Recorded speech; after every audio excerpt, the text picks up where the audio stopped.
Hero అంటే ఏమీ దివి నుంచి భూమికి దిగి వచ్చేసినటువంటి ఒక గొప్ప అపురూపమైనటువంటి వ్యక్తి ఏం కాదు, మనలాంటి సామాన్యమైన వ్యక్తే. హీరోల్ని అభిమానిస్తాం, తప్పులేదు, నేను అభిమానిస్తా. కానీ ఎంతవరకు ఆ లిమిట్ అన్నది ఉంటుంది, ఆ లిమిట్ క్రాస్ చేయకూడదు. ప్రతి ఒక్కళ్ళు ఆర్మీ ఆర్మీ అని పేరు పెట్టేసుకోవడం ఏంటి? ఆర్మీ, నేను ఇండియన్ ఆర్మీ కుటుంబ సభ్యుడినే.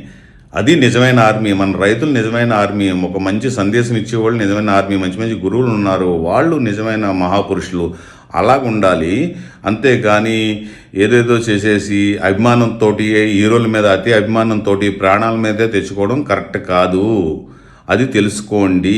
ఏంటి ఫస్ట్ షో చూసేయాలి ఏంటి అంత ప్రీమియర్ షో చూసేవాల్సిన అవసరం ఏంటి? తర్వాత చూడండి మెల్లి. కానీ ప్రాణాల మీద ఎందుకు తెచ్చుకుంటున్నారు? తెచ్చుకోవాల్సిన అవసరం లేదు. వాళ్ళని అంత అభిమానించి ఎక్కువ ఈగోయిస్ట్గా మనమే తయారు చేస్తున్నాం. అలాంటి ఈగోయిస్ట్గా తయారీ కనీస స్పందన కూడా మన హీరోలకు ఉండటం లేదు. ఏం చేయాలి? అందరినీ అంటలే, కొంతమందిని అంటున్నా.